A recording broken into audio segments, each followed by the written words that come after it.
Game Watch. Game Watch. Game Watch. いつでもゲームウォッチ。どこでもゲームウォッチ。誰でもゲームウォッチ。ゲームウォッチ。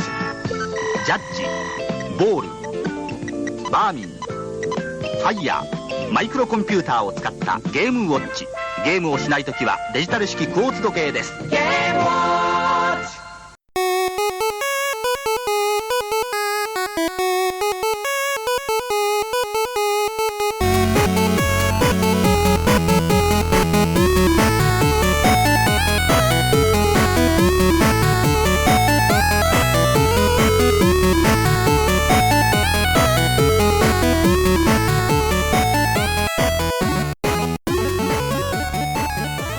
Hey everybody, welcome to another episode of Classic Gaming Brothers. I'm Zach. And I'm Seth. And we're the Classic Gaming Brothers. We are the Classic Gaming Brothers. We are. For our American listeners, happy 4th of July if you're listening to this on Sunday. So in a very small window of time, it will be the 4th of July, which for those who are listening from abroad is the day America was born. It is America's birthday. Speaking of birthdays, Seth, the day we're recording this is Sonic's 30th birthday. Ooh, Sonic's and America's birthday all in the same time continuum. And Quake's birthday was yesterday on the 22nd. Quake Look and at all Sonic. these birthdays happening. There's a lot of birthdays. A lot of things were born in the summer.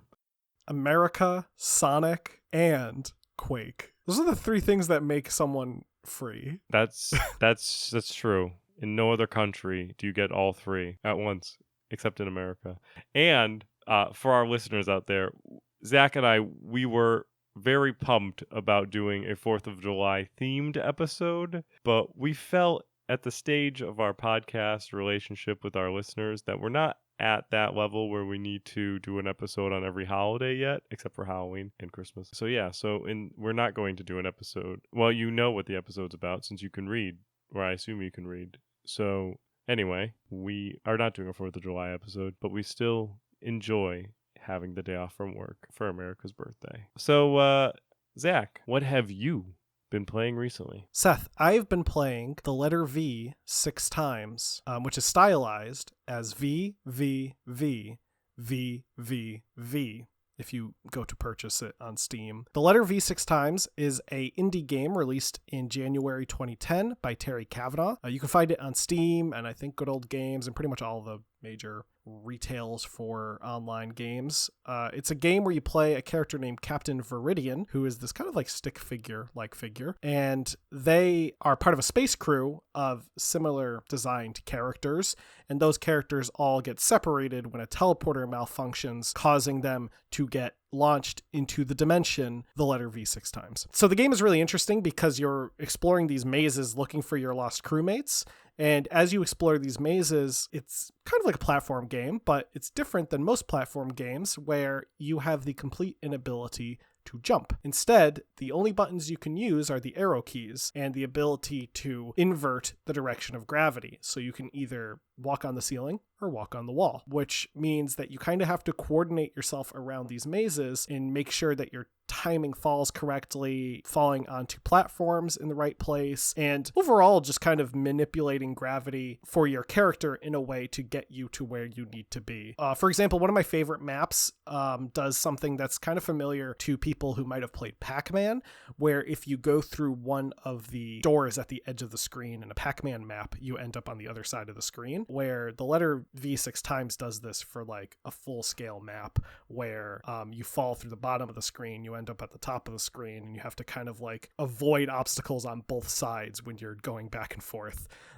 So it can be a very complicated game at times. It can be a very hard game at times, but it's a very fun game overall. And it's also a really well-designed game in terms of the graphics and the music. The music is all kind of chiptune music, very similar to what you might find on a Commodore 64. Or in the intro of our podcast. But the reason I say Commodore 64 is because the overall graphical design of the game is influenced by Commodore 64 games, to the point where when you launch the game, it literally loads a screen that looks like the Commodore tape loading screen, where it shows the boot screen of a Commodore 64 and like flickering lights in the background. Oh, that's fun. Yeah, which is what the C64 did for tape loading. So that's the game I've been playing. Seth, what about you? So you went back to 2010 to play your game. I went back to good old year 2000. I was playing and still playing a game called Deus Ex Game of the Year Edition, which was developed by Ion Storm and originally published by Eidos, but is in Steam as published by Square Enix because Square Enix bought Eidos. So it was originally released June 22nd of the year 2000, so 6 months after the world ended. Yeah, that was a really dated Y2K joke. Yeah, it was. It is a action role-playing game because in the game there is action and also leveling, and thus action role-playing. There's also branching storylines, so I guess you can say that's also part of the role-playing. So in the game you play as a character who goes by the name of JC Denton, and he has a brother named Paul. And JC Denton is actually his code name. So you can actually write up his real name. And so my character, his real name is not JC Denton. No one will ever know who he is because he's the opposite of his code name. The game takes place in 2052, which is the future, not far off from where we are today. JC Denton works for UNATCO, which is the United Nations Anti-Terrorist Coalition. And JC Denton is one of the first modified with nanotechnology so that he can have superhuman abilities. In the world of Deus Ex, it's a little punky where people have like augmentation, so they have like cyber limbs or they have like optical implants, and you can change those around, but your character has nanotechnology, so you have little robots instead of having your limb chopped off and replaced with a robotic arm. What I like is that there are various mysterious groups that are playing throughout the game, including the Illuminati and Knights Templar, because they're always behind everything. And I am playing this game now because I really want to beat it. It's my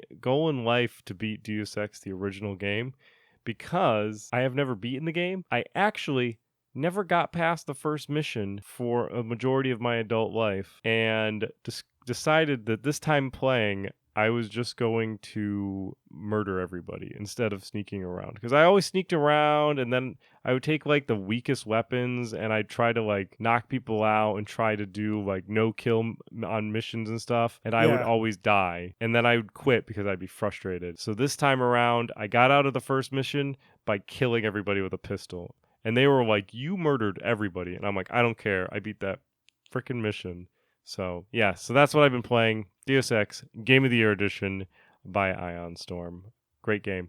Now, to roll into our topic of the week, it's going to be a little... I mean, ultimately, we're going to be talking about the Game & Watch. How did we get to the Game & Watch? The Game & Watch is a second-generation console system coming out after the Magnavox Odyssey. So video gaming was a thing going on in the real world, but it wasn't as a thing as it is today. And there was not really a lot of portable systems at the time. However, portability and video game are like a match made in heaven, because usually when you need something portable, it means that you are traveling. When you are traveling, you are probably bored because you may be sitting on a train or waiting for something at an event or in a line or riding in a car, preferably not driving in a car. You should not play video games while driving. That's illegal. So there really was an unlock there where getting video games into the portable fashion was something that would be very profitable. To go kind of back a little bit in time to kind of how did Nintendo get to making the Game & Watch, which most people will probably recognize by the little figure, Mr. Game & Watch, who was the protagonist of many of the games on the Game & Watch, mostly to represent the interaction of the player to whatever mini game that he was playing or the game that he was playing. Yeah. So Nintendo, as we previously discussed, has a long history in the business of making things and doing stuff. Really, they started off as a card game company, like playing cards, in the year 1889, and got involved into the toy market. They have They also got involved with running sex hotels. And really, Nintendo had done it all. And in 1980, they decided they were going to release a new type of electronic toy, which they really hit the nail on the head and revolutionized the gaming market. Because once again, portability, boredom equals video games. Nintendo had previously stuck their hands in the electronic gaming market a number of times. They had released a few arcade systems. In 1977, they released the Color TV games, which was a Pong machine for the home market in Japan. The Color TV games did fairly well, but wasn't necessarily groundbreaking for the company, and sold about 3 million units in its entire life, which was from 1977 to 1983. They also had some other arcade games that they worked on, such as Othello, and even mechanical arcade games like Skyhawk and Shooting Trainer, which were all games developed by Nintendo and made a lasting impression on everybody, since it took us minutes to actually look up exactly what they did and what they were, since Zachary and I don't remember them, and neither do you. They needed something to make them a household name for the electronic toy market. And Zach, why don't you tell us what they were going to work on to make them a household name? Seth, before they became a household name, there was a individual named Gunpei Yokoi who had worked as the head of Nintendo's Research and Development Division, or R&D. He had worked there in the 1970s, and one day he was traveling on the bullet train in Japan, as one does. He looked over to a fellow passenger, a businessman, and noticed that that passenger was playing with a cheap LCD calculator. The passenger was simply pressing buttons, like adding and subtracting things, pressing equals, subtracting things again, smashing buttons in. What I may have done in algebra and pre-algebra and I didn't take calculus, physics and geometry. Mindlessly passing the time as the train made its way to its destination. And Yokoi kind of was enamored by this. Just this idea of a person who was entertaining themselves with something as simple as a calculator. Yokoi actually envisioned the idea that a watch could also double as a game machine. And he took this idea and he pitched it to Nintendo of Japan's president, Hiroshi Yamauchi, when Yamauchi had actually asked Yokoi to drive him to a meeting. Now, funny enough, they didn't talk about this on the car ride. Yokoi was apparently silent during the entire car ride. It was when they got to the meeting, when they were working with Samsung, was when they had, he took Yamauchi aside and kind of was like, oh, hey, I got this idea and I want you to play with it for a second. Now, Yokoi had pitched this idea. Yamauchi said, sounds great, let's go for it, and said, get to work. And now Yokoi went on to design the controls for the game. In his original design, he incorporated a single button along with what would become known as the D-pad for movement. The D-pad design is kind of a single button as well, in the shape of a cross. And the way a D-pad works is it has contacts underneath the north, south, east, and west quadrants. And when you push down a portion of that single button in that direction, it makes contact with those contacts underneath. The D-pad became probably the single most important part of his design, because the D-pad to this day is patented by Nintendo.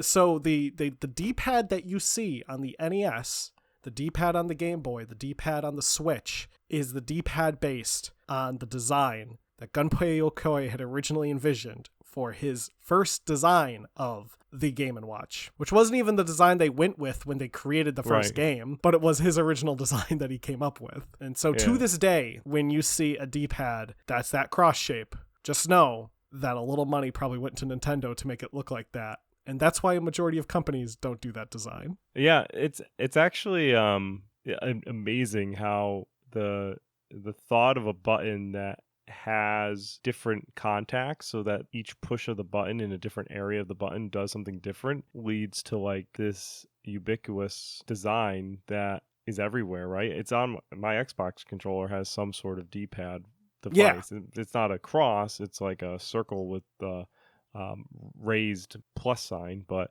yeah, I think at the end of the day, like it's pretty cool that it's been like, this is where it came from. Like this. Yeah. Now, the department that was tasked with developing the Game & Watch was Research and Development 1. And it was called Research and Development 1 because there were other research and developments. So there was like Research Development 2. They were very uniquely named. And I was actually reading an interview with Satoru Iwata, and he interviewed 3 individuals on the Game & Watch, the original Game & Watch team. And those 3 individuals were Makoto Kano, Masao Yamamoto, and Takahiro Azushi. And each one of them had a different section of kind of like Game & Watch and owned different aspects of it. Kano was originally from the creative section of the company. So he worked in like creative design.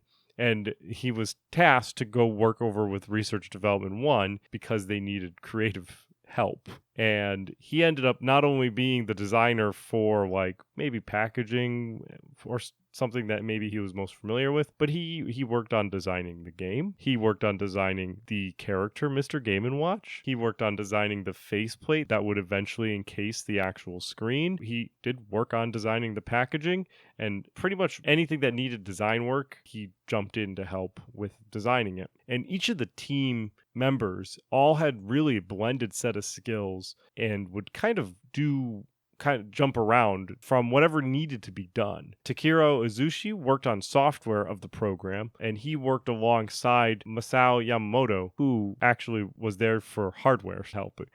So Azushi also worked on other aspects of the game, including ideating on like the games, what the games would actually be, working on setting up vendors to work on the mass production of the game, and even would go to do commercial shoots for marketing the product. Where there was a fun story where he said that the programmers actually hid under a box in one of the commercials and played the game, so the celebrity who was being filmed looked like they were playing the Game & Watch, but actually the programmers were under the box for an entire shoot time.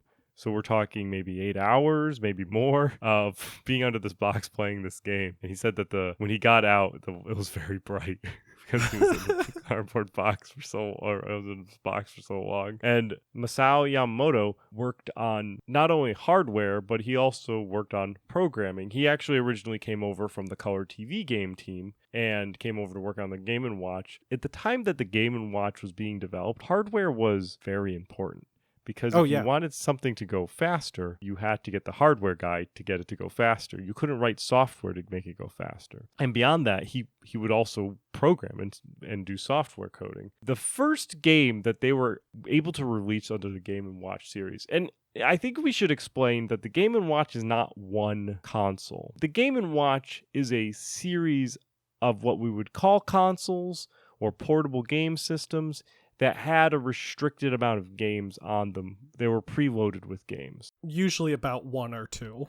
1 or 2. I think you could buy one today that has 4 on them. So they were just essentially preloaded with games. So if you wanted a different game than the ones that were on that particular game, the Game & Watch, you would have to buy a different Game & Watch system. But they were all still like Game & Watches. It was just like, it would be like if you wanted to play Pokemon, you had to buy Game Boy Pokemon. And you'd have to go and buy that Game Boy specifically to play Pokemon. Versus where if you want to play Mario, you had to get Game Boy Mario. So same system going on there, where the Game & Watch was just a series of console releases, which they ended up releasing a lot, and they release some today. Like, one is launching in November of 2021. It's still a product that Nintendo still supports and works on. I think now they do it mostly for nostalgia reasons, but they did a lot of support for it. And the first game that they ever released was a game called Ball. And Ball was just a juggling game. You played as a person, Mr. Game & Watch, who had to catch balls as they were tossed from one hand to the next hand. Players would press either left or right button, no D-pad on this version of Game & Watch, to move the hands into the appropriate position. The system would keep track of the score and be able to switch into watch mode to tell you the time. Because you would game, and then you would watch, as in get the time. Now, the fun thing about the Game & Watch was I think Nintendo and those who were designing the Game & Watch wanted the Game & Watch not to just be a game. they wanted functionality for it as well. Since part of the original commercial for the Game & Watch in Japan, it ends with the tagline, "It is more than just a game system, it is a quartz watch."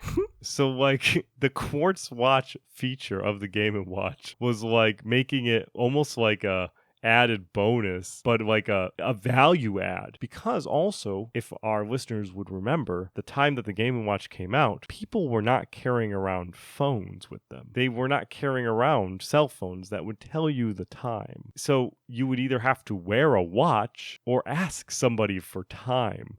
And I remember as a child, I didn't really wear watches.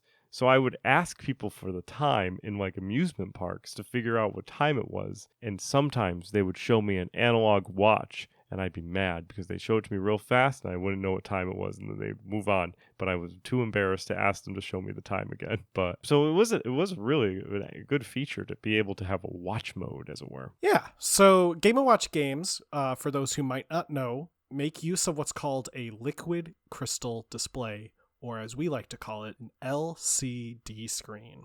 Liquid crystal is kind of a unique technology where you have a screen layered between a layer of liquid crystal, and you could kind of light up individual sections of this display to show images. The liquid crystal display was previously used before the Game & Watch on things like digital watches or calculators, and actually it's still used on digital watches and calculators to this day. This means that the games don't really have graphics in a modern sense. They don't use sprites, they don't use polygons and stuff like that. What it is they are static images that would light up one frame at a time at a relatively quick speed to give the illusion of motion. So you might have multiple objects moving, but you would notice it's kind of like one frame at a time where they're kind of, I'm kind of demonstrating it to Seth on the screen, where it's like one image moves then to the next position sort of deal. Very jarring. Yeah, it is very jarring. It's not fluid like you would come to expect with maybe a Game Boy game. Now, following the Ball game, there were a series of other Game & Watch titles that were produced. Starting off was the Silver series, which consisted of Ball as the first game, and then later games like Flagman, Vermin, Fire, and Judge. These were all very simple games. Usually they use either 1, 2, or 3 buttons. For example, Fire is you have a fire in a building and someone falls out of the building and you have to catch them so they don't die. That's Fire. And then like Vermin is you have to almost play like whack-a-mole where things are coming up and you have to hit them coming up left or right kind of screen. And in fact, on the Game & Watch that is launching in November of this year, 2021, they're having a Zelda Game & Watch that's going to come out with the original Zelda games and a Zelda version of Vermin. That screen is an LED though, just in case anyone was wondering. Yeah, the Zelda and the Mario Game & Watch, which we'll talk about a little later, use LED screens. Very different than LCD screens. They can do a lot more. After the Silver series, you had the Gold series, which had a few more simple titles. One of those being Manhole, which is one of my favorites. In Manhole, you have to prevent someone from falling down a manhole, which sounds very simple, but it's very addictive. What you do is your character is located like under the street, and you have to like line up the manhole cover with the hole at the right time when a person crosses over it so they don't die. That's what a lot of these games were. A lot of these games are like, do this thing so this person doesn't die. That's right. Very important. I just had a thought as well. In Super Smash Brothers, which is where a lot of people may have learned about Mr. Game & Watch, Mr. Game & Watch is a character, and he is able to produce a number of different weapons and items, which he is generally equipped with in these various games. So like in Vermin, he has a hammer to hit the vermin.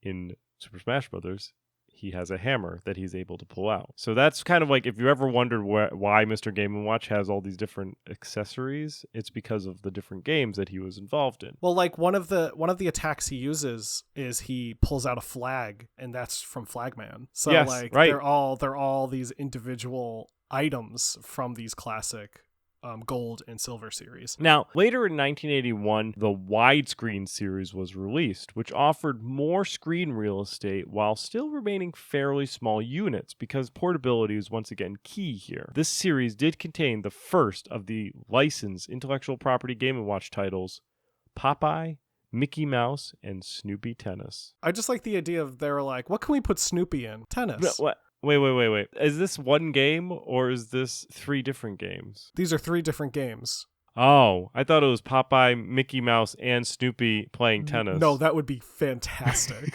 This is a game called Popeye, a game called Mickey Mouse, and a game called Snoopy Tennis. These titles were the first of licenses, and the licenses that Nintendo got were Popeye, Mickey. I mean, Mickey's a pretty big license. Mickey's And probably the Popeye- biggest license there. Well, Popeye in the 80s was also pretty big. That's true. And Peanuts was actually bigger than I And, think we yeah.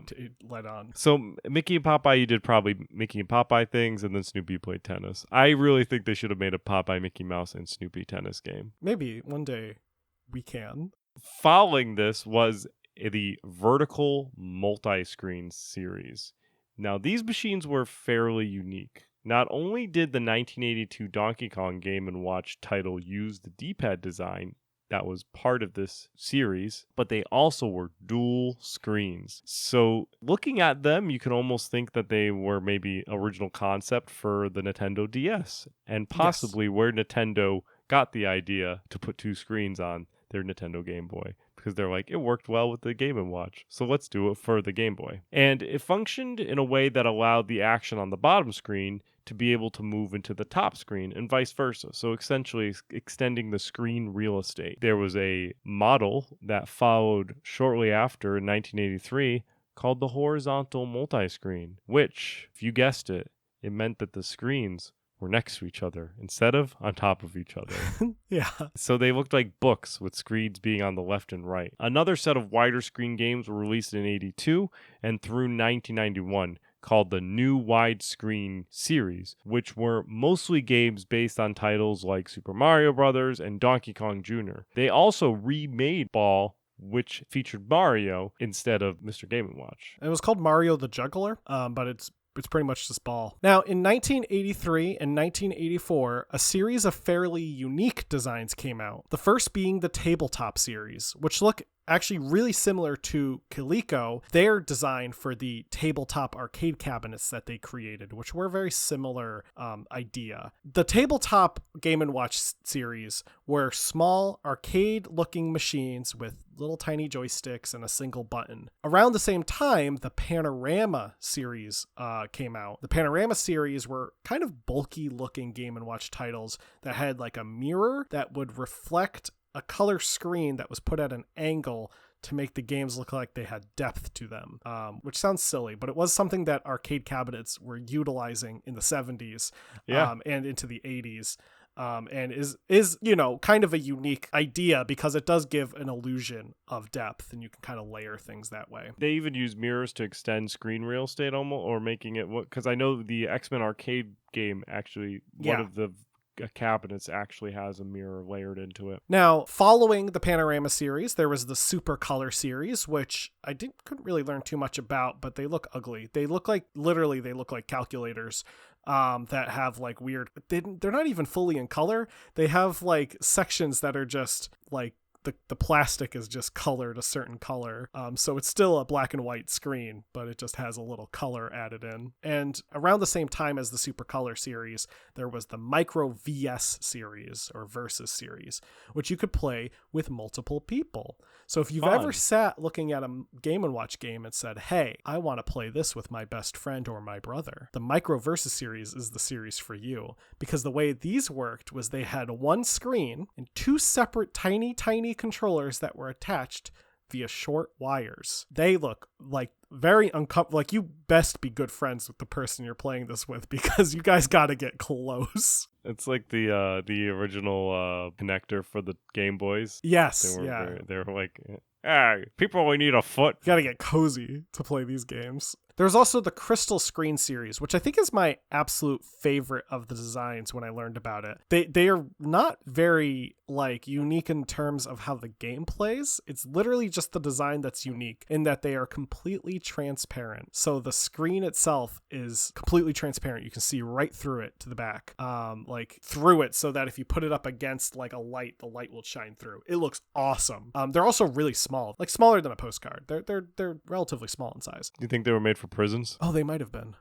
I know most see-through technology of that time period was made for prisons. That's right. In case anyone was wondering why we had a bunch of transparent phones and objects, it's because people in prison need to have them. Because people need to be able to see what people are storing inside their Game & Watch. It's the reason you can still get see-through like Walkman and TVs from like Abercrombie and Fitch of all places. They'll sell see-through technology to this day because of the prison industrial complex here in America. The final official Game & Watch models are actually still being sold. The Super Mario Bros. 35th Anniversary Edition was released in November of 2020 and contains the full version of Super Mario Bros. 1, the original Japanese Super Mario Bros. 2, which is, I have to clarify, is different than Super Mario Bros. 2 that came out in America, and a version of Ball where Game & Watch's head has been replaced with Mario's face. These machines were unique for a variety of reasons. One is they came out in 2020, but also because they use LED screens as opposed to LCD screens. So they kind of function almost like little TVs, or like what you would see on a DS or a Switch. The games also utilize ROM files, and it's played through emulation. So you're not playing LCD titles that are unique to the system. You are playing emulated games on these tiny little machines. In November of 2021, we are going to see the release of The Legend of Zelda 35th Anniversary Edition Game & Watch, which will contain Legend of Zelda 2, and Link's Awakening, again, as ROM files, and a copy of Vermin featuring Link's head. So yeah, they're made for nostalgia's sake. Yeah, they're being released in 2020 and 2021, but they are still officially Game & Watch series machines, to the point where they have Game & Watch serial numbers that are considered canonical to the rest of the Game & Watch series. So if you go to a list of all Game & Watch series titles, they are included because they are Game & Watch games. But yeah, they, like as Seth mentioned, they are mostly made for nostalgia's sake, which is pretty much why people are getting them. But they do have watches on them. They do act as watches. And The Legend of Zelda will have an interactive watch, unlike the Mario one, where you can act as a screen. Just for anyone's reference, if you're interested in the Mario Game & Watch, it's going for about $50 to $60 on Amazon. So it's not like an unreasonable amount of money for. Yeah, that's actually about the MSRP when it was released, which is kind of funny because when the Super Mario 35th Anniversary Game & Watch came out, Nintendo was like, we're only going to sell it up until the day that they made some arbitrary day in March. They were like, we're only going to sell it until this day in March, and then we're going to stop selling it. And all these stores still have a crap ton of stock. So they are like I went to a Target like last week and they had a stack of them. Like, oh, they're not running out of them. So, I mean, I guess grab them while you can, because maybe in 5 years they might be worth a little extra. But I'm not telling you to scalp. Yeah. But yeah. Yeah, no, don't scalp. I'm just saying if you're interested, they're about $50-$60. Now, numbers. According to the, once again, back to that interview by Satoru Iwata, the Game & Watch series sold 12.87 million units domestically in Japan during its production life, and 30.53 million overseas units for a total of 43.4 million units, which is pretty good. I was reading a story. In fact, it was so incredibly popular that the developers of the game would have to work storefronts at Christmas time in order to help out with sales. And according to Yamamoto, he would be assigned a store that he did not particularly like going to because the person who ran the store was not happy at the speed that he was able to wrap presents at. So he didn't want to get yelled at and he's the game developer and he's getting yelled at by store manager for not wrapping presents faster. Like, it's so funny. But they were able to actually kind of really interact with the actual customer of the game, which was kind of cool. Now, the original price for a Nintendo Game & Watch system was 5,800 yen,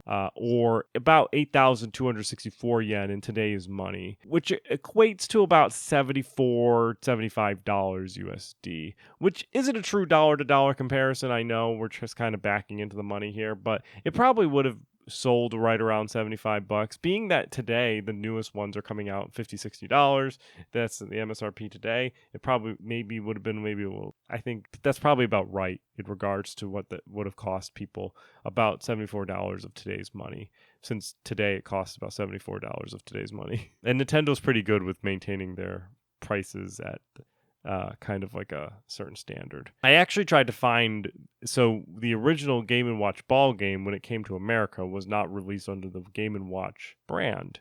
It was released under a Timeout brand.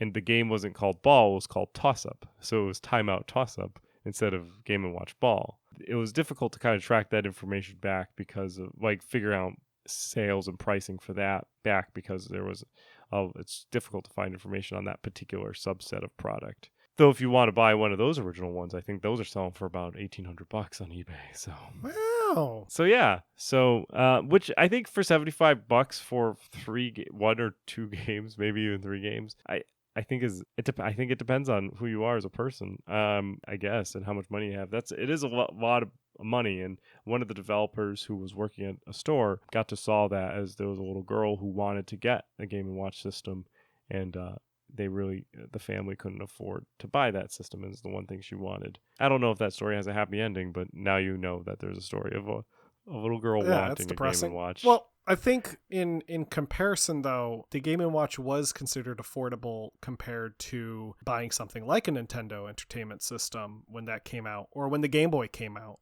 The Game & Watch was certainly still affordable compared to the Game Boy. When the Game Boy came out and Game & Watch was still available in some places, I'm sure some people defaulted to buying Game & Watch games because they were significantly cheaper than the Game Boy was.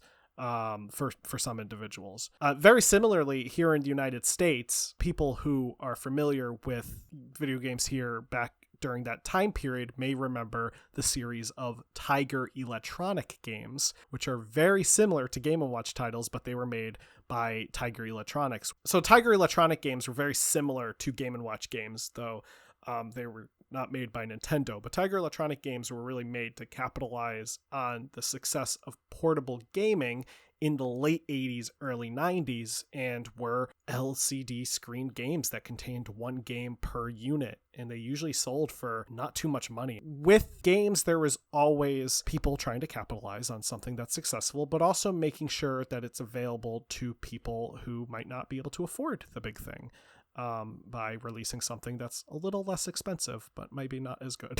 I know.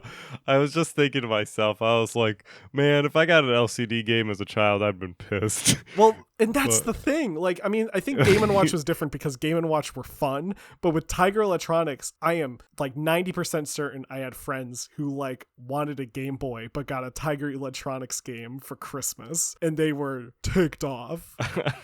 I'm pretty sure that I got a Tiger Electronic game for Christmas when I wanted a Game Boy, or no, we got the Game Gear that required 4,000 batteries. Yeah, they do. Like, I feel like LCD game technology kind of fell off a cliff when it came to like after the 90s and Game Boy and like evolution of Nintendo's portable game systems. Regardless, that's our Game & Watch episode. So I wanted to go over our Buy Wait Pass segment, as that's the segment that falls at the end.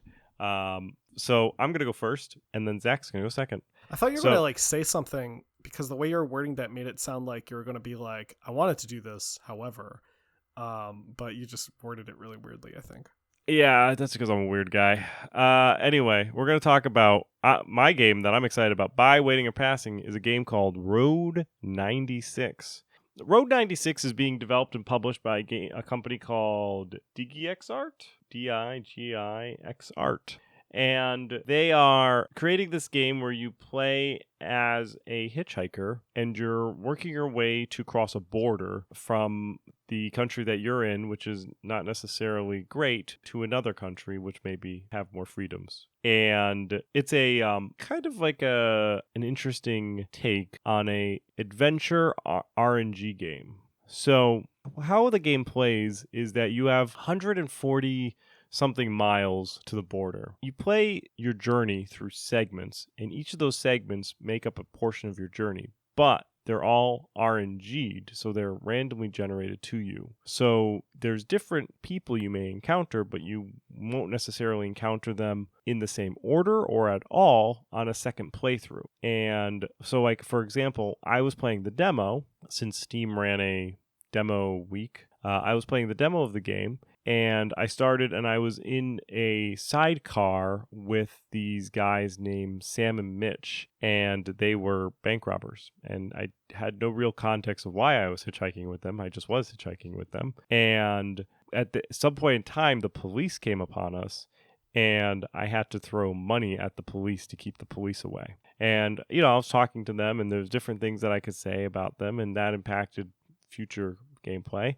And then the next segment, I ended up at a gas station, and I ended up pumping gas for this guy because he was going to call the cops on me. And instead, I was going to have to work for him, so I had to pump gas. And yeah, so it's really unique in regards to a game, and I really like how they're structuring it. And it says that no one's road is the same, so it's all going to be like, so there's going to be a lot of replayability to the game. So I'm very excited for it. It is going to come out this summer, apparently.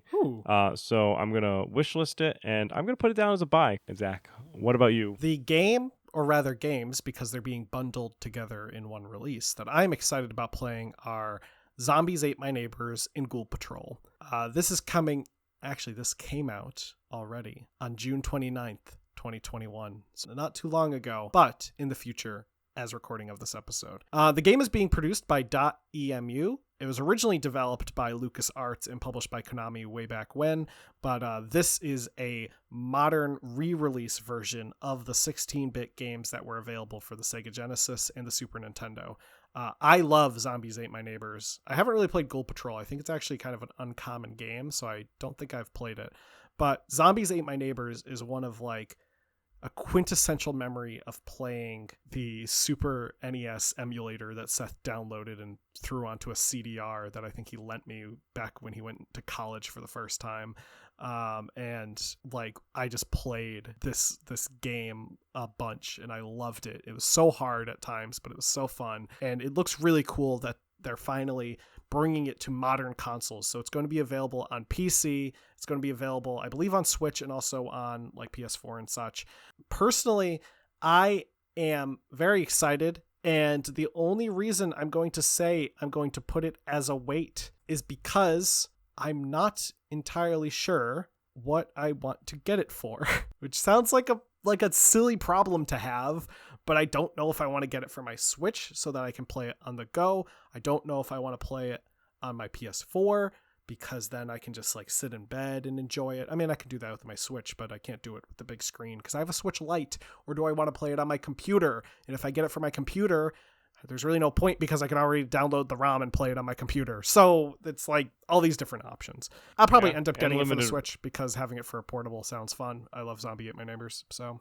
Did you see Limited Run's doing a release too? And I did see Limited Run is doing a release. I love Limited Run games. I don't know if I'll grab the limited release. Maybe I'll grab it if it's at PAX. Sometimes I know they have leftovers. But yeah, I'm excited. I love Zombies Ate My Neighbors.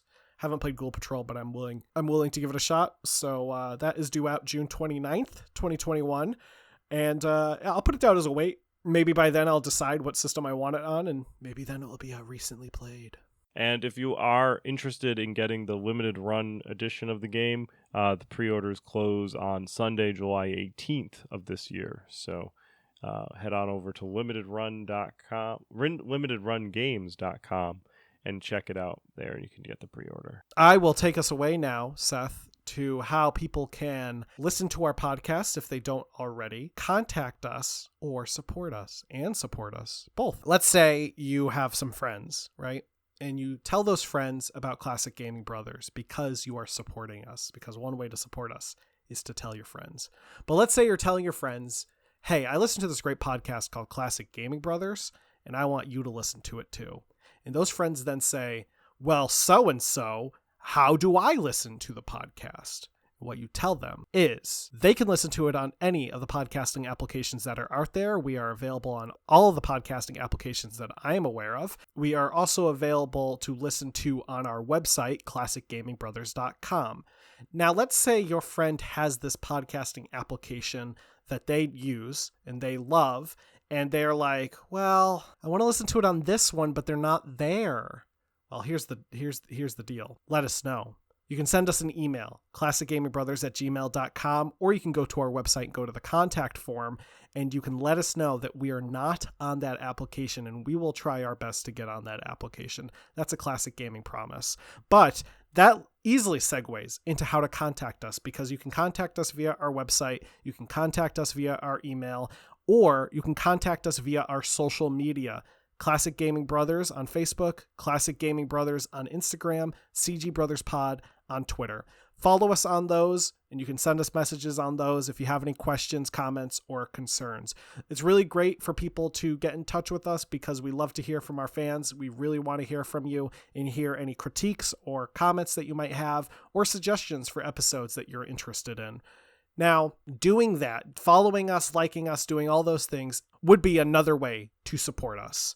So supporting us is very easy. Like our podcast, share our podcast, rate our podcast on iTunes, review our podcast on iTunes if you haven't already, ring bells, do all those things. That is how you support us, because our support is solely based on your enjoyment of the podcast. We don't ask for any money.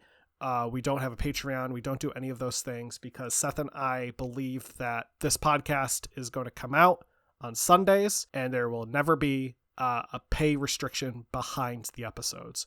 You will always get Classic Gaming Brothers content as long as you are subscribed to us, as long as you enjoy us. So if you want to support us, feel free to let us know by sharing the podcast with your friends, liking it, ringing bells, doing all of those things so we know that you like the podcast. Also, again, be sure to rate us on iTunes and such because I heard that's a really good way to support us. We do have a store, so you can give us money if you would like. Our store has recently been updated. We have some new shirts available. So feel free to jump onto our website and pick up one of our new shirts. I think they're really funny. They have like our face on our design on a cartridge, like a Super Nintendo or a NES cartridge. And definitely take a look at them. If you like the shirts, you grab one. That's great. If you don't like the shirts, don't grab one. That's also great. But that's how you can listen to us, contact us, and support us. And that's everything. Oh, unless I forgot something. Don't play games like my brother. And don't play games like my brother. I've been Seth. And I've been Zach. And we've been the Classic Gaming Brothers. That's right. That's right. I just did the right at the end. I'm You're right always at right the end. I am always right at the end. That's what they say. Yeah, I'm a big fan of